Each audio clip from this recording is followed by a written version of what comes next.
Hola a todos, mi nombre es Daniela Castro Taborda y en el día de hoy junto con mis compañeras estaremos hablando sobre algunas técnicas de enseñanza y algunas ayudas educativas. Como ya sabemos que son las técnicas de enseñanza, dentro de estas pues encontramos el interrogatorio y comenzaré hablándoles sobre esta.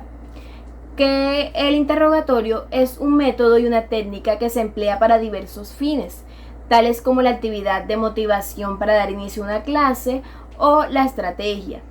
Este contribuye a desarrollar la indagación de lo general a lo particular o viceversa, de lo conocido a lo desconocido. Recapitular y sintetizar de lo que se ha investigado y estudiado. También contribuye a estimular el trabajo individual, el análisis crítico y la reflexión, y a su vez promueve la participación del aprendiz y su capacidad de autoevaluarse. El éxito o no del interrogatorio está en la forma o manera en que se interroga y en el tipo de pregunta o preguntas que se emplea. La aplicación del interrogatorio se puede realizar en cualquier momento de cualquier estrategia didáctica. Y dentro de los objetivos del interrogatorio encontramos promover el autoestudio y la capacidad interpretativa de las diversas fuentes de información del discente sin la participación directa del docente. Facilitar el desarrollo de la capacidad de expresión crítica, reflexiva y analítica. Estimular la motivación para el logro de un aprendizaje significativo. Generar y mantener la confianza en la relación docente-aprendiz y estimular la creatividad del discente. Ahora les hablaré un poco sobre lo que hace el aprendiz y el docente antes, durante, en el desarrollo y al terminar el interrogatorio. Entonces, antes de iniciar, el rol del docente es: selecciona y organiza los contenidos que han de desarrollarse en las situaciones de aprendizaje, en las cuales se ha de aplicar el modelo respectivo. También selecciona las fuentes de información que deben consultar los aprendices para el desarrollo de interrogatorio. Estima los contenidos previos de los aprendices sobre el tema y orienta al aprendiz previamente sobre lo que versará la situación de aprendizaje. Prepara el listado de preguntas que ha de emplear en el interrogatorio sobre el tema que se ha de desarrollar en la situación aprendizaje. Antes de iniciar, el rol del aprendiz es: se prepara para la clase, sea esta presencial, virtual o combinada. Revisa y repasa contenidos previos, investigaciones relacionadas con el tema, efectúa lecturas o materiales que le haya indicado el docente previamente o de modo propio. El rol del docente es: inicia con una actividad motivadora en concordancia con la temática que va a desarrollar en la situación de aprendizaje mediante el empleo del interrogatorio. Y el rol del aprendiz es: asume una postura de atención sobre la actividad motivadora que el docente presenta antes del interrogatorio o en el empleo del interrogatorio, en concordancia con sus conocimientos previos. En el desarrollo del interrogatorio, el rol del docente es: con base a las fuentes y textos indicados, el docente de manera individual o en pequeños grupos formula la primera pregunta de acuerdo con el plan del interrogatorio previamente establecido. Algo muy importante que se tiene en cuenta es que la pregunta se formula primero y luego se espera que un voluntario responda. En caso de que ninguno responda, selecciona a un discente para que dé respuesta a la pregunta indicada. Si la respuesta es satisfactoria, se pasa a la siguiente, y en caso contrario, deberá pasar la pregunta a otro estudiante. Y si éste no responde, pues pasar a otro. Y de no haber respuesta, podrá replantear la pregunta y buscar que se llegue a responder. También escucha y observa el interrogatorio y efectúa anotaciones e interrogantes. Mantiene una actitud reflexiva, crítica y creativa con base al contenido tratado. Participa del interrogatorio de manera individual. Después del desarrollo, el rol del docente es: evalúa el interrogatorio realizado y el tipo de preguntas que empleó. Evalúa su actuación y el aprendizaje logrado por los aprendices.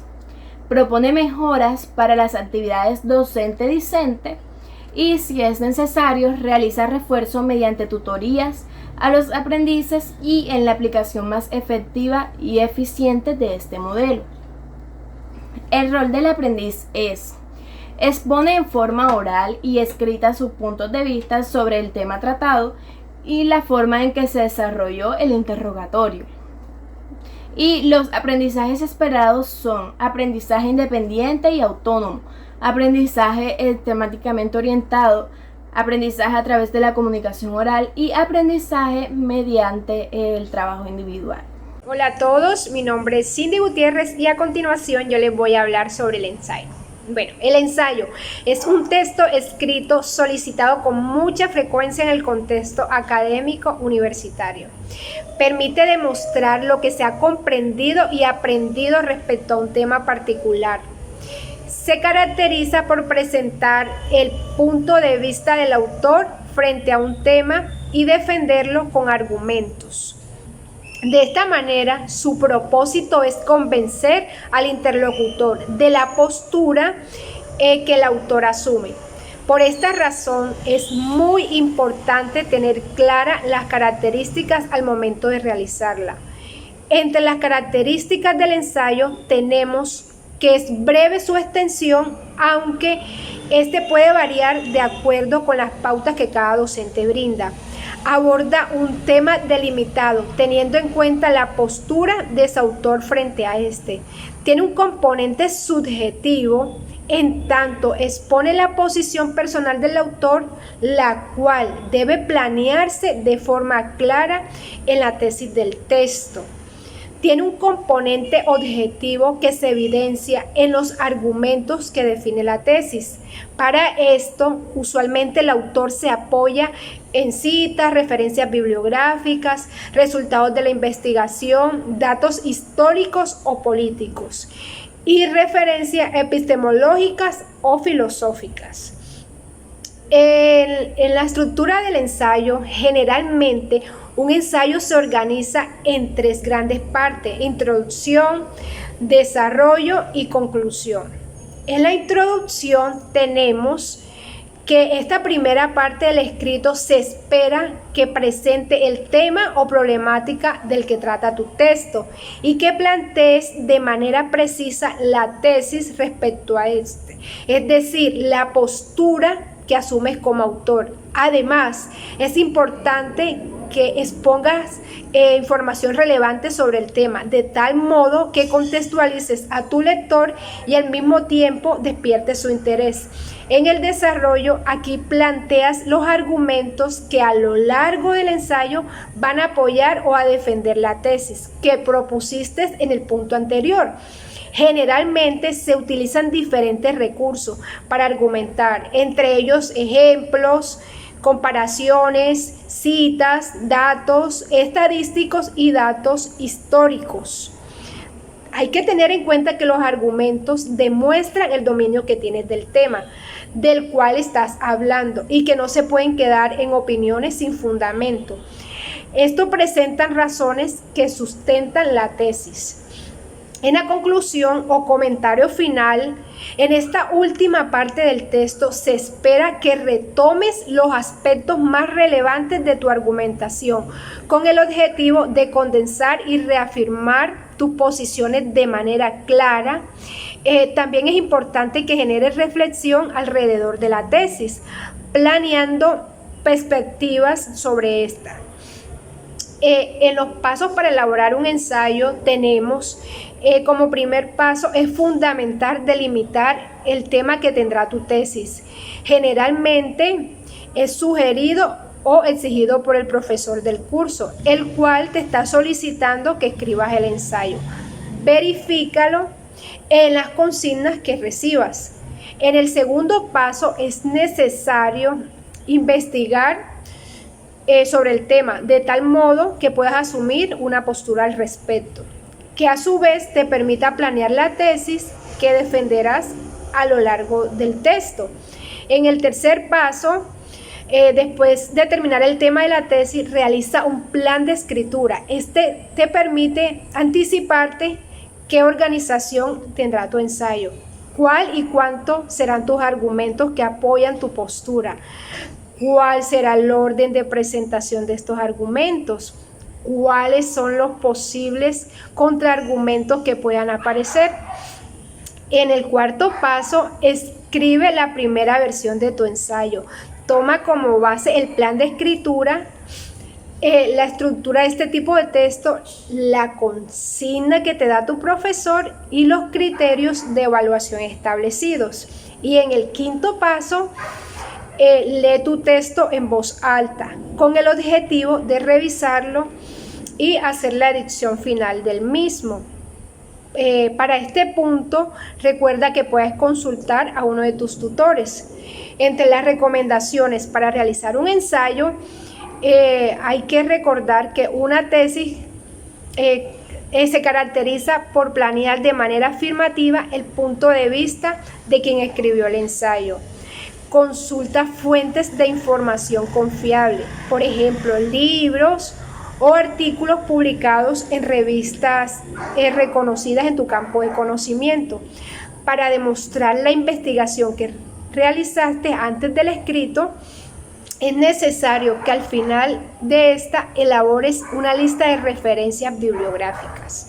Bueno, yo les voy a hablar sobre los grupos focales. Los grupos focales es una técnica o un espacio de opinión que sirve para captarse el pensar, el sentir y el vivir de los individuos, provocando autoexplicaciones para obtener datos cualitativos en una forma de entrevista grupal que se utiliza para una comunicación entre investigador y participantes con el propósito de obtener información.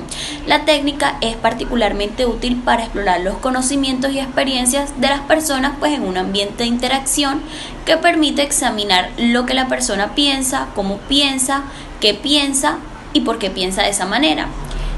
Técnicas similares al grupo focal que se pueden diferenciar por sus particularidades para responder a las preguntas de investigación. Así, la observación directa es más apropiada para los estudios de otras redes sociales de organización, en tanto que el grupo focal es particularmente sensible para el estudio de actitudes y experiencias. ¿Cómo surge esta técnica de grupos focales?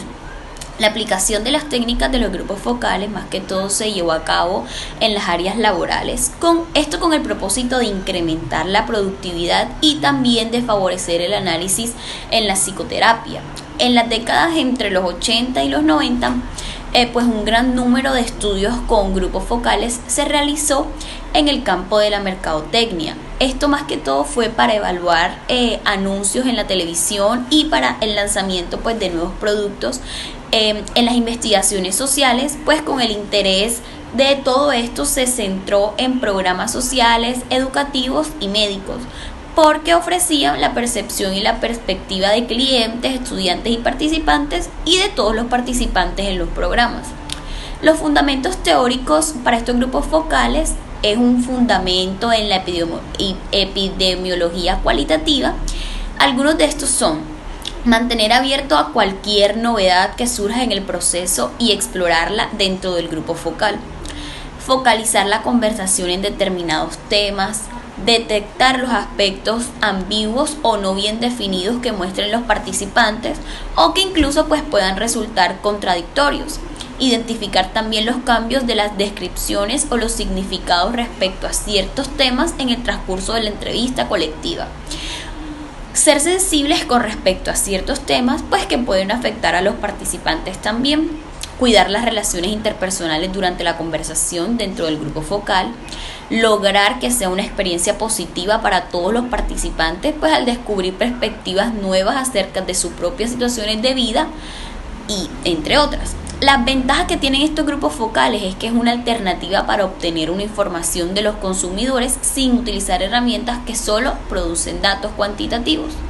Los productos focales se utilizan métodos de recolección de datos cualitativos, los participantes pueden interactuar, influir y ser influenciados, lo que les brinda una visión amplia sobre el conocimiento de diferentes temas, tener clara la ventaja sobre otro tipo de investigaciones en mercados porque son flexibles gracias al diseño del grupo focal. Los investigadores también pueden escuchar el tono de una persona y observar su lenguaje corporal, pues para comprender mejor cómo se sienten sobre un tema en particular. ¿Cómo se llevan a cabo estos grupos focales? Como ya he dicho anteriormente, se trata de una técnica que privilegia el habla, pues cuyo interés consiste en captar la forma de pensar y sentir y también de vivir de los individuos que conforman el grupo focal. Los grupos focales se llevan a cabo en el marco de protocolos de investigación que incluyen una temática específica, preguntas de investigación planteadas, objetivos claros, justificación y junto a ellos también un lineamiento. De acuerdo con el objetivo, pues se determina la guía de la entrevista y la logística pues para su concepción. La elección de los participantes, la programación de las secciones, las estrategias acerca del tema de que se va a tratar. Pues en la planeación hay que considerar también las características del lugar del encuentro, que sea de fácil acceso, de preferencia en un espacio conocido y no amenazante para los participantes, que haya una sala con una mesa grande y sillas. Idealmente pues debería contar con una cámara donde se ubiquen los observadores. También es necesario tener una grabadora de audio y video pues para registrar el intercambio comunicativo del grupo focal, tratando pues de minimizar el ruido y los elementos distractores pues para proporcionar una concentración mejor en el grupo. Una de las figuras centrales en el grupo focal es el moderador, pues es quien dirige el diálogo basado en una guía de entrevista que es previamente elaborada, pues da la palabra a los participantes y estimula su participación equitativa. Los siguientes que voy a nombrar son algunos elementos que debe tener un buen moderador. Establecer los objetivos. Es importante establecer los objetivos que queremos conseguir pues para poder enfocar un mejor en nuestra temática. El diseño de la investigación debe ser coherente con los objetivos que tengamos redactados. El desarrollo del cronograma. Para tener una planificación eficaz, pues debemos planificarlo con tiempo para poder organizar correctamente la discusión. La selección de los participantes. Podemos organizar a nuestro alumnado o bien aleatoriamente de acuerdo con determinados criterios como el carácter de los alumnos, pues con la intención de que el grupo funcione correctamente. La selección del moderador, pues cada vez que decidamos realizar una sesión del grupo focal, pues debemos seleccionar una serie de moderadores que serán los que dirijan el grupo. Siempre que sea necesario, pues dar alguna indicación. También un punto o algo que será positivo para el grupo focal es cambiar de moderadores cada vez que los realicemos, pues para que todos puedan participar en el grupo focal. Además es importante que antes de realizarlos hablemos con la persona que se va a encargar de dirigirlos para explicarles la importancia de su papel pues como moderadores. La selección del sitio. Podremos realizar esta actividad en un aula, pues sería más idóneo hacerlo al aire libre, pues para que haya más espacio y los participantes se sientan más amenos con la sección que se va a realizar. La preparación de las preguntas estímulo. Las preguntas deberán ser concretas, estimulantes y flexibles, pues ya que su función es la de guiar la discusión. El desarrollo de la sección es importante pues observar la reacción de los distintos participantes, ya que pues esto puede generar la realización de otras preguntas o incluso podemos parar ese grupo si vemos que alguno de los participantes está siendo afectado por la conversación que estamos llevando. ¿Cuándo usar estos grupos focales? Debido a que los grupos focales se pueden desarrollar en un amplio marco de situaciones, vamos a exponer solo las que son pues de mayor relevancia en el área pues educativo.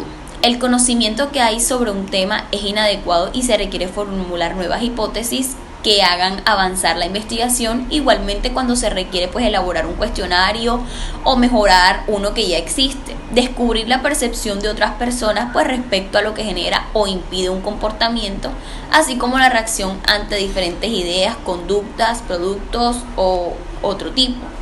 Desarrollo de otros instrumentos como entrevistas específicas para estudios de diferentes casos, la identificación de necesidades personales y comunitarias, el manejo de un tema que puede ser polémico pero que no permite una discusión y se centran solo en un debate. En resumen, los grupos focales es una actividad que pues como educadores nos puede aportar una información muy necesaria para tener claro nuestros alumnos o las ideas que ellos tienen, las herramientas que nos ayudan a fomentar en el aula las competencias claves como la comunicación, la escucha activa, la resolución de conflictos, la empatía, entre otros. Mi nombre es Cherin Andrea Colina Figueroa y yo hoy les voy a hablar acerca del método de enseñanza y aprendizaje doble bucle o doble circuito o doble círculo. Tiene diferentes nombres. Bueno, el aprendizaje de doble bucle es parte de una teoría de la acción diseñada por Chris Angiris. En el aprendizaje de ciclo único, caracterizado por el hecho de que se cambia la acción o comportamiento para corregir o evitar errores, mientras que en el aprendizaje de doble bucle o doble circuito también se corrige o cambia las cosas subyacentes detrás de la acción problemática. Podría haber muchas causas subyacentes diferentes. Las causas pueden ser, por ejemplo, normas organizativas, políticas, formas de trabajar o motivos de los individuos, suposiciones o incluso prácticas informales y arraigadas que impiden la investigación sobre estas causas. En el aprendizaje de doble circuito o doble bucle, las personas se ven obligadas a pensar en las acciones en el marco de los supuestos operativos. Esto es algo importante porque se necesita comenzar a pensar y analizar los propios procesos. Es aquí donde se cuestiona qué está pasando aquí, cuáles son los patrones. Esta información es necesaria si se desea entender el patrón.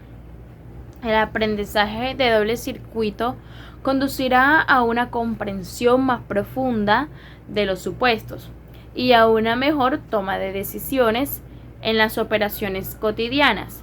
Igualmente, se debe notar que el aprendizaje de doble circuito conduce al aprendizaje organizacional, y esto es muy importante porque el aprendizaje organizacional es uno de los factores más importantes hoy en día. Básicamente, el aprendizaje de doble circuito requiere 3 habilidades. La primera, conciencia de sí mismo. Segundo, honestidad o franqueza. Tercero, asumir la responsabilidad. Al principio se necesita autoconciencia para identificar lo que a menudo es inconsciente o habitual. Después de esto se necesita honestidad o franqueza para reconocer los errores y discutir con otras personas para descubrir y establecer las causas fundamentales. Finalmente, se debe asumir la responsabilidad de cómo se debe cambiar las acciones o métodos y cómo se debe aprender del incidente. El propio Chris Angiris define el ciclo único y doble en el contexto de aprendizaje organizacional de la siguiente manera. El aprendizaje de circuito único es como un termostato que aprende cuando hace demasiado calor o demasiado frío y enciende o apaga el calor. El termostato puede realizar esta tarea porque puede recibir información, que es la temperatura de la habitación, y tomar las medidas correctivas. El aprendizaje de doble circuito ocurre cuando se detecta y corrige el error, de manera que implica la modificación de las normas, políticas y objetivos subyacentes de una organización. En síntesis, al utilizar el aprendizaje de doble circuito, se examinan los supuestos subyacentes detrás de las acciones y el comportamiento. Se aprende de estos errores y métodos incorrectos, y al hacer esto se puede eliminar las causas raíz que hacen que las personas se comporten o actúen de una manera determinada. El aprendizaje de doble circuito es más bien a un nivel táctico. Hola, mi nombre es Kenny Acuña y yo vengo a hablarles sobre las ayudas educativas.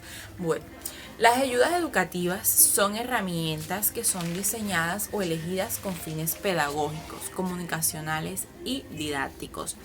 Estas son utilizadas para facilitar los procesos de enseñanza-aprendizaje. Las ayudas educativas permiten diseñar estrategias y formas didácticas de trabajo pedagógico, ya sea en el aula o fuera de ella, Esto se hace con el fin de innovar y asimilar la información de los contenidos, la adquisición de habilidades cognitivas, comunicacionales y tecnológicas. Una de estas ayudas es el periódico. El periódico hace posible de manera asequible la enseñanza activa. Entonces, en un periódico se aplican los que son los conocimientos, habilidades y comportamientos de lengua, ciencias plásticas, dibujo, estética, cálculo, medidas, composición de espacios y de tiempos. También lo que son las técnicas de investigación en torno a historia y política.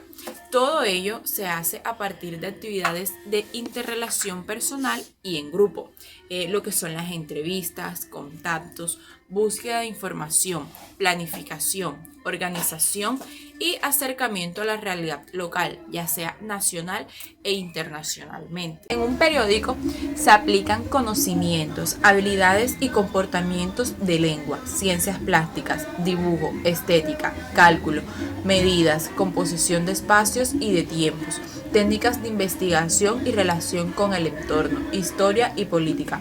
Todo esto se hace a partir de actividades de interrelación personal y en grupo, entrevistas, contactos, búsqueda de información, planificación, organización y acercamiento a la realidad local, ya sea de forma nacional e internacionalmente. Un periódico es un elemento integrador de la comunicación y como tal puede ser utilizado en las aulas en todos los niveles. Pues ya se dice que en los últimos años se ha venido empleando mucho en clases y secciones de lenguajes y un poco en otras áreas, sobre todo en las que van ligadas a ciencias sociales y de la naturaleza. En escasa es la utilización que se ha hecho del periódico en cálculo y matemáticas en general, aunque en este momento hay profesores que están trabajando al respecto y pues se dicen que han obtenido resultados muy satisfactorios. Lo fundamental es que el periódico, al ser un instrumento de trabajo de gran amplitud y diversificación y que dispone de procesos de fabricación muy definidos, nos puede servir como instrumento didáctico privilegiado para conseguir a través y a partir de los objetivos que sería imposible o muy difícil lograr con otros medios. El periódico escolar puede llegar a ser, por ejemplo, uno de los vehículos más idóneos para conseguir el razonamiento integrador de los alumnos. Realizar un periódico es entretenido y dinámico. Es una situación que motiva a los alumnos hacia la actividad. Los resultados obtenidos además refuerzan de manera considerable el interés por el aprendizaje y sus procesos, como son la investigación, la búsqueda de información, la estética, la composición y el desarrollo de la práctica y la imagen. Para hacer el periódico es imprescindible planificar, saber lo que se quiere, buscar datos y cotejarlos, confirmar supuestos y posibilidades, redactar, corregir, comparar y describir y finalmente presentar el trabajo realizado. Un periódico tiene un proceso determinado de trabajo que hay que seguir. Pasa por lo que es la etapa de interés, que es lo que se pretende, qué queremos decir o manifestar. También por lo que es una etapa de planificación, que es elegir los medios, las personas, la organización, los recursos, decidir dónde y cómo se consigue la información. También por lo que es la etapa de búsqueda de información, que es en la que se recogen los datos, se realizan las entrevistas, se hacen los dibujos y las fotografías. Está también lo que es la etapa de diagramación, en la que se estructura el periódico, se asignan los espacios, se deciden los titulares y la presentación.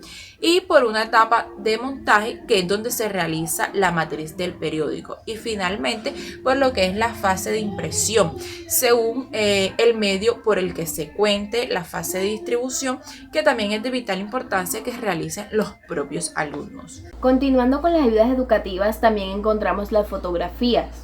Se puede decir que existen suficientes razones para afirmar que las fotografías e imágenes son una herramienta imprescindible en los materiales de clase, pues con ellas se alcanza cualquier objetivo general del aprendizaje, como conocimiento, entendimiento y desarrollo de destrezas.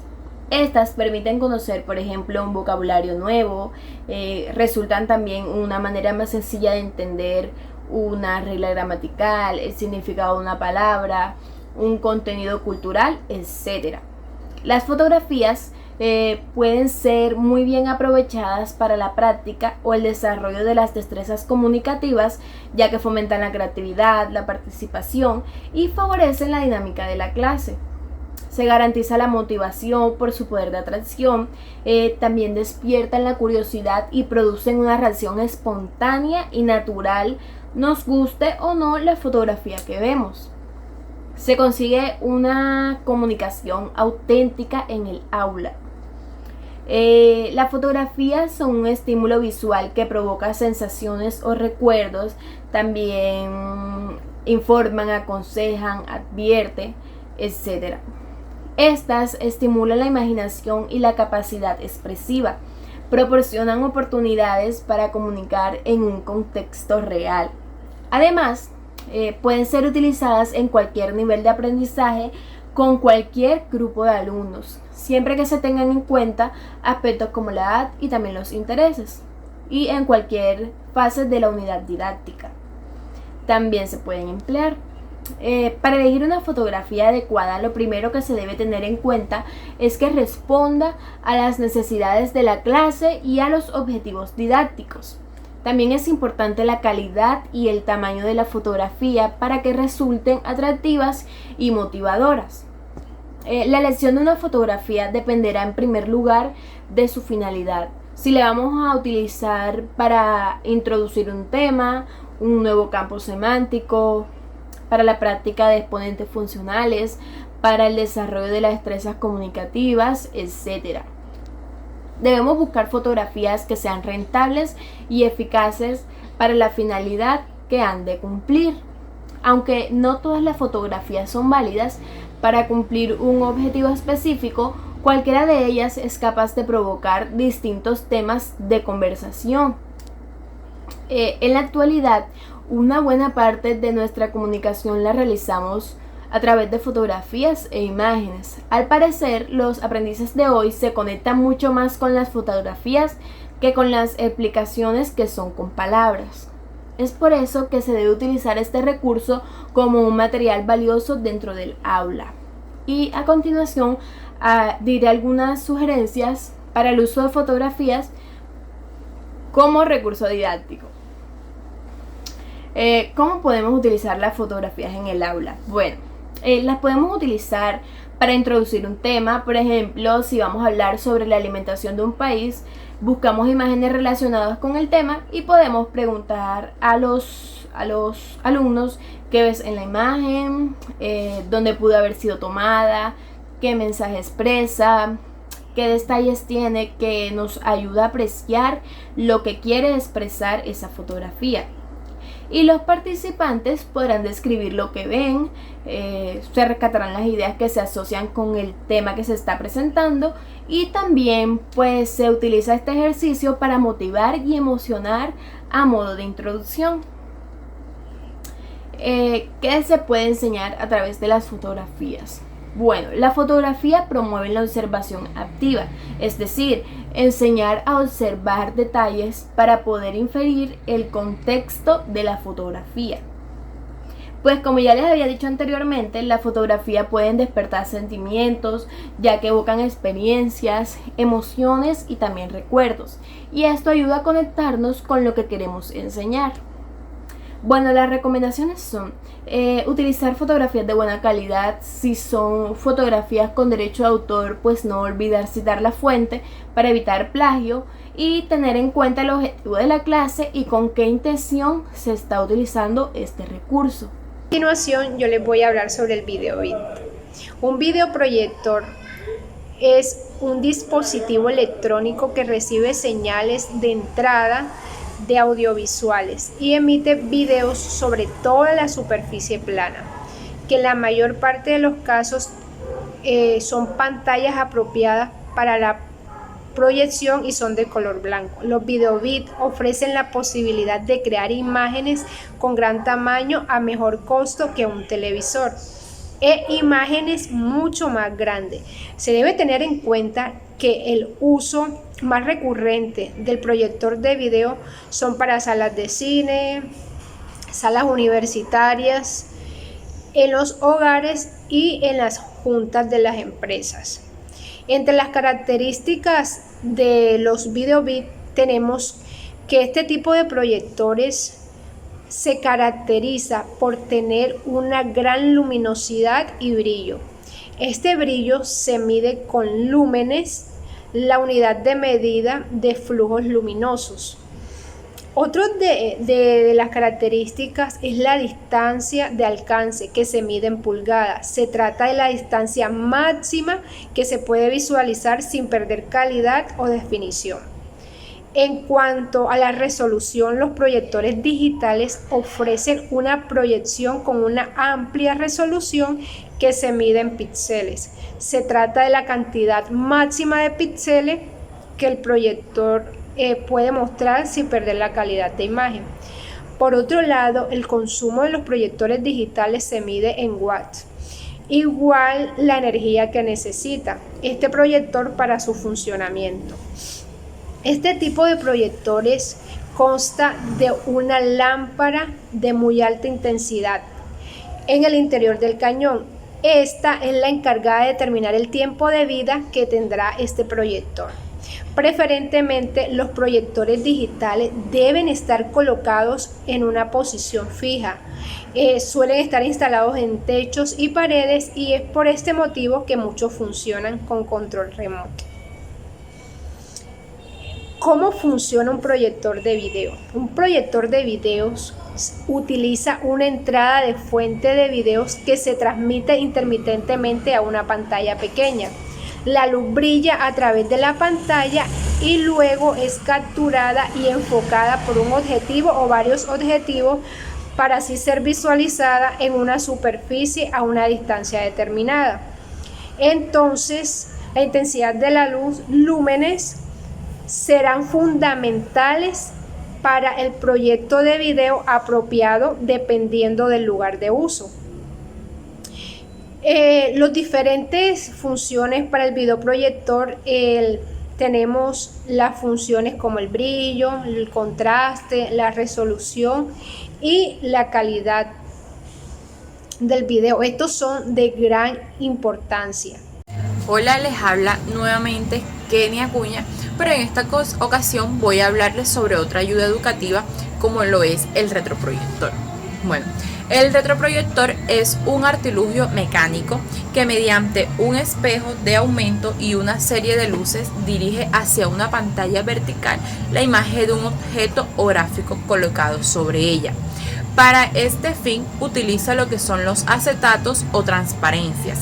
En ellos se dibujan los que son los gráficos o se escriben textos para ser proyectados.